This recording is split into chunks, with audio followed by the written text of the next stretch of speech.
Hello friends, welcome on my YouTube channel future MLT.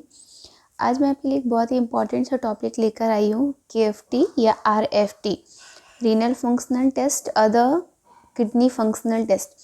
Most important topic. आज मैं MCQs इसलिए लेकर नहीं आई क्योंकि एमसीक्यूज में बहुत बार होता है हम चीज़ें क्लियर नहीं कर पाते, इसलिए मैं अब जो भी वीडियो लेकर आऊँगी नेक्स्ट मैं टॉपिक वाइज लेकर आऊँगी। जैसे आज मैं एक टॉपिक लेकर आई हूँ आरएफटी। जैसा कि आप देख पा रहे हैं ये आरएफटी। इससे एक चीज़ और क्लियर हो रही है, इस फोटो में आपको ये भी दिख रहा है कि जो इसका ये कैप है ये किस कलर का है, मतलब येलो।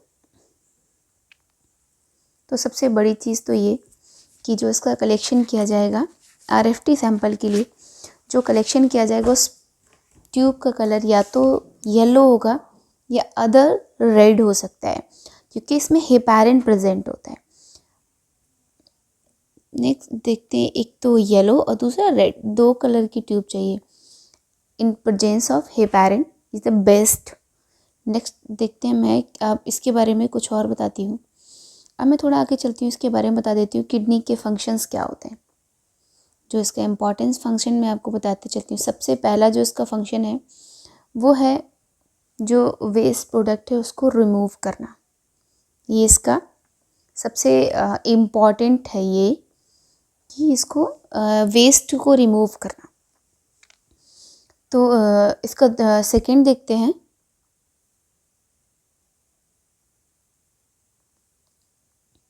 सॉरी, थोड़ा सा डिस्टर्ब हो गया है। इसका सेकंड मैं देखती हूँ, इसका जो किडनी का जो सेकंड वर्क है वो है फ्लूइड को बैलेंस करना।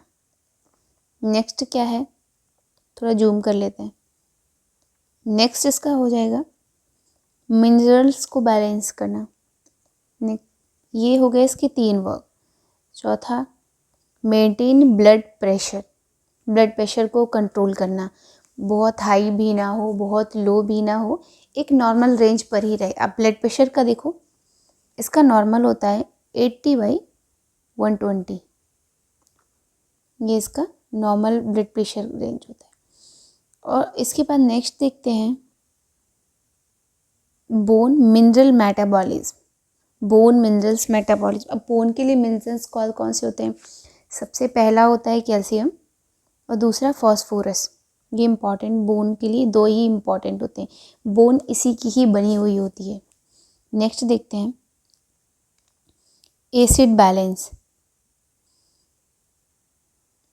OH और H को बैलेंस करना, मतलब एसिड और क्या बोलते हैं बेस, एसिड और बेस को बैलेंस करना, ये भी इसका एक इम्पॉर्टेंट फंक्शन है। नेक्स्ट देखते हैं, अब मैं शुरू करती हूँ। तो सबसे पहले क्या इसका प्रोसीजर क्या होता है, ये मतलब सबसे इम्पॉर्टेंट चीज़ यही है कि इसका प्रोसीजर क्या होता है। कुछ चीज़ें मैंने इसमें मेंशन नहीं की, वो मैं आपको बता देती हूँ क्योंकि वो इतना इम्पॉर्टेंट नहीं है, पर आना चाहिए। ये छोटी छोटी चीज़ें पता तो होती है लेकिन फिर भी मैं इसलिए बता रही हूँ कि ये इम्पॉर्टेंट चीज़ें हम कभी गलती से भूल जाएँ तो हमें आनी चाहिए। तो देखते हैं कि सबसे पहला टेस्ट का प्रोसीजर क्या होता है। तो इसका प्रोसीजर क्या होता है कि डू नॉट ईट और drink anything other than water for 8 to 12 hours before the test. अब मैं आपको एक जनरल सी लैंग्वेज में बताती हूँ कि इतना मैंने बोला जो बहुत छोटी चीज़ है वो, मतलब आपने 8 या 12 घंटे पहले कुछ भी ना खाया हो अदर देन वाटर, मतलब पानी के अलावा। पानी के अलावा आपने जब ये टेस्ट करवाने जाओगे तो 8 से 12 घंटे पहले आपने कुछ भी ना खाया हो, मतलब खाली पेट, जिससे आपके रिजल्ट्स काफ़ी बेहतर आएंगे। अब इसके साथ ही मैं एक चीज़ और अपनी क्लियर करते हुए चलती हूँ। तो सबसे पहले देखते हैं कि जब कलेक्शन करेंगे तो इसका स्पेसिमेन क्या होगा। तो इसके स्पेसिमेन में या तो सीरम और प्लाज्मा, सीरम हो या प्लाज्मा हो। तो ये टेस्ट जो केएफटी टेस्ट होता है, या तो इसके लिए सीरम होना चाहिए टेस्ट के लिए या फिर प्लाज्मा होनी चाहिए। कई बार मैंने देखा है कि एग्ज़ाम्स में आता है कि वॉल्यूम, जो सैंपल हो उसकी वॉल्यूम कितनी हो, तो इसका वॉल्यूम 1 ml से 2 ml होना चाहिए। ये तो बहुत अच्छा सैंपल है। तब जैसे कई कई जगह होता कि उतना सैंपल नहीं मिल पाता है, तो मिनिमम वैल्यू अगर कोई पूछता है तो मिनिमम वैल्यू होनी चाहिए 0.5 ml टू 1 ml, ये इसका मिनिमम वैल्यू है। तो आप अगर चाहो तो नोट डाउन करते चलना, पर ये इतना इम्पॉर्टेंट नहीं है, मैं अभी बता देती हूँ। नेक्स्ट चलते हैं। इसका जो कहते हैं कि जो कंटेनर बोल सकते हैं, हाँ, जैसे कि जो ट्यूब होती है, किसी चीज़ को जब इकट्ठा करते हैं उसमें रखते हैं, उसको कंटेनर कहते हैं। रखना, किसी चीज़ को उसमें रखना, तो वो कंटेनर हो गया जिसमें रखा जाएगा। तो उसका क्या होना चाहिए, तो ये क्या होता है, एक जेल बैरियर ट्यूब होती है, एक या तो वो रेड येलो कैप की एक रेड ट्यूब होगी, और एक हाँ येलो ही मान लो, ये एक येलो कलर ट्यूब है, इसमें जेल भरा रहता है नीचे, ये जेल है। तो कहते हैं कि जेल बैरियर ट्यूब होनी चाहिए, क्योंकि इसमें हेपारिन होता है। ये इसलिए इम्पॉर्टेंट है। या तो इसमें दो ऑप्शन हो सकते हैं, या तो आपके पास येलो कैप वाली ट्यूब हो, अदर रेड ट्यूब भी चलेगी, दोनों ही मतलब इम्पॉर्टेंट है। अब हम देखते हैं, टॉपिक स्टार्ट करते हैं। सबसे पहले क्या देखते हैं, व्हाट इज़ KFT। KFT क्या है, तो देखते हैं क्या। Kidney play an important role in the removal of waste product and maintenance of water and electrolytes balance in the body.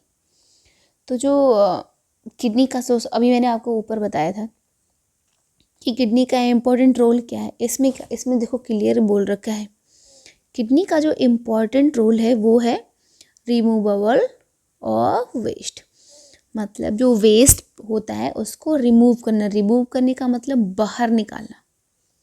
And इसका दूसरा ये देखो, maintenance of water and electrolytes balance in the body, water और electrolytes को balance करना। Next, kidney function test includes a group of blood tests to determine how well the kidney are work। तो जब KFT कहता है तो सबसे पहले हम ये देखते हैं कि हमारी किडनी कितने अच्छे से काम कर रही है। ये देखने के लिए हम किडनी का टेस्ट करते हैं, KFT और RFT, रीनल और kidney both are same, not other names. Next देखते हैं क्या,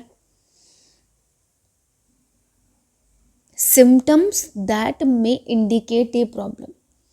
अच्छा, तो हाँ, इसमें क्या होता है कि जब हमें कुछ सिम्टम्स मिलेंगे कि मुझे प्रॉब्लम है, मेरे स्टमक से मुझे कुछ प्रॉब्लम हो रही है, तो ये तो नहीं कह सकते सबसे पहले कि नहीं मेरी किडनी ही ख़राब है या किडनी में ही प्रॉब्लम है या कहीं और प्रॉब्लम।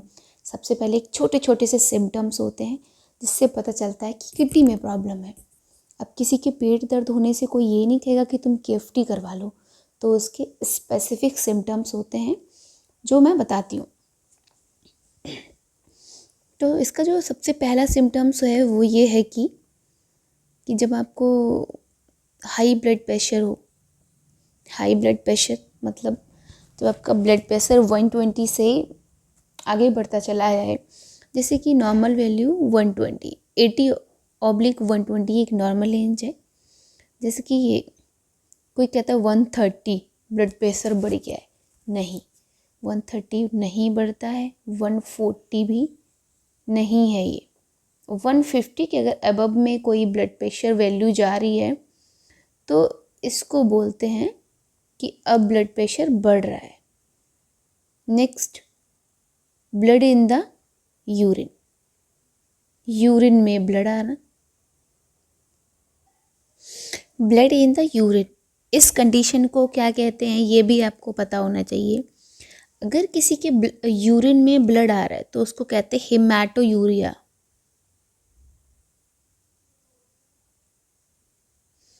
हेमाटोयूरिया, यूरिन में ब्लड आना। अब बहुत ज़्यादा नहीं, हल्का फुल्का लगता है ब्लड। जब कंटेनर की हम जब टेस्ट करते हैं तो हमें कुछ रेडनेस दिखाई पड़ती है, तो वो चीज़ हमें बताती है कि कुछ प्रॉब्लम है, तो उससे भी पता चलता है। नेक्स्ट देखते हैं, फ्रीक्वेंट अर्ग्स टू यूरिनेट,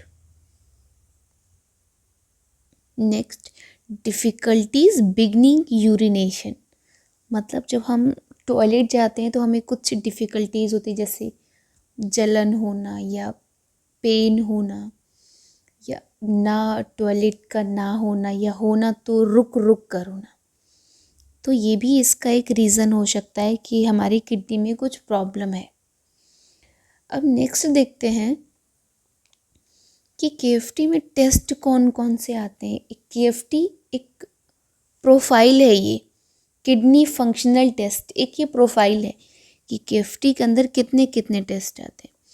तो सबसे पहले हम देखते हैं BUN, बन, ये खाने वाला बन नहीं है, ये एक टेस्ट है, ब्लड यूरिया नाइट्रोजन टेस्ट। अब पूछो ये क्या होता है। ये एक बहुत ही कॉमन सा टेस्ट है, ये हमें बताता है कि हमारी किडनी कितनी ठीक है। इससे ये चीज़ भी पता चलती है कि हमारे ब्लड में कितना नाइट्रोजन है। नेक्स्ट देखते हैं दूसरा ESTGFR, अभी पूछो GFR, ग्लोमेरुलर फिल्ट्रेशन रेट, मैं भी आपको सब क्लियर कर दूँगी। थर्ड हो गया कैल्शियम, आप जानते भी हो। और ये क्या है, BUN/CR, मतलब blood urea nitrogen creatinine ratio. पांचवा टेस्ट देखते हैं क्रिएटिनिन। और 6 नंबर पे आता है यूरिक एसिड। जब किसी के जॉइंट्स पेन होता है तो डॉक्टर सजेस्ट करता है कि आप यूरिक एसिड टेस्ट करवाओ, उससे पता चलता है अगर यूरिक एसिड की वजह से कुछ प्रॉब्लम है तो मेडिसिन चलती है और हमें आराम मिल जाता है। ये not a jaundice, uric acid को हम जॉइंटिस नहीं बोल सकते हैं। नेक्स्ट देखते हैं, और ये मैंने एक चीज़ और दिखाई है इसमें, पेनफुल यूरिनेशन, मतलब यूरिनेशन में थोड़ा पेन होना। Next, swelling of the hands and feet due to a buildup of fluids in the body, जब बॉडी में कोई एक्स्ट्रा फ्लूइड बनना शुरू होगा तो हमारे हाथों में और फीट में स्वेलिंग लगेगी, तो वो भी एक रीज़न होता है कि हमारी किडनी में प्रॉब्लम है। ये एक सबसे बड़ा सिम्टम्स यही है, ये सबसे पहले हमें दिखाई पड़ता है। नेक्स्ट देखते हैं, a single symptoms may not mean something serious, इसका मतलब एक छोटा सा सिम्टम हम नहीं कह सकते कि बहुत ज़्यादा सीरियस है। जैसे कि हमको अगर फीट या हैंड्स में स्वेलिंग लग रही है, इसका मतलब ये नहीं है कि बहुत सीरियस है। हाँ, थोड़ी बहुत प्रॉब्लम हो सकती है, not too much serious. However, when occurring simultaneous, these symptoms suggest that your kidney are not working properly। देखिए इसमें साफ लिखा हुआ है, इसका मतलब है कि आपकी किडनी प्रॉपर वर्क नहीं कर रही है, पर इसका मतलब ये नहीं है कि सीरियस है। Next, kidney function test can help determine the reason. KFT test होने से हमें ये पता चलता है कि क्या रीज़न है कि हमें ये सिम्टम्स दिख रहे हैं। तो अभी मैंने ऊपर आपको बता रखी है कि इस प्रोफाइल में कितने टेस्ट हैं। कुछ जैसे blood urea nitrogen, urea serum, creatinine serum, phosphorus inorganic serum, uric acid, calcium chloride, potassium, sodium, ये इलेक्ट्रोलाइट हो गए दोनों। अब देख लेते हैं कि नॉर्मल रेंज क्या होती है। ये तो हमने देख लिया कि टेस्ट हो गए, नॉर्मल रेंज भी बहुत ज़रूरी है। अच्छा, नॉर्मल रेंज में मैं आपको एक इम्पॉर्टेंट चीज़ बताऊं कि अगर 1 या 2 पॉइंट ऊपर या नीचे हो रहा है, इसका मतलब वो नॉर्मल है, क्योंकि मशीनें सेमी ऑटोमेटिक होती हैं। तो हम मैनुअल जो टेस्ट लगाते हैं उनमें तो थोड़ा ऊपर नीचे हो सकता है, पर जो सेमी ऑटोमेटिक वो आपको फिक्स देंगी और थोड़ा ऊपर नीचे कोई दिक्कत नहीं है। तो जैसे कि 9.2 है, 10 भी हो सकता है। तो सबसे पहले हम ये देखते हैं कि KFT test parameters, name, unit, normal range. सबसे पहले नेम का मतलब हो गया टेस्ट का नेम, यूनिट जो इसकी यूनिट होती, इस यूनिट में ये टेस्ट किया जाता है, और नॉर्मल रेंज का मतलब एक नॉर्मल रेंज। तो सबसे पहले टेस्ट इसमें लिखा हुआ है यूरिक एसिड।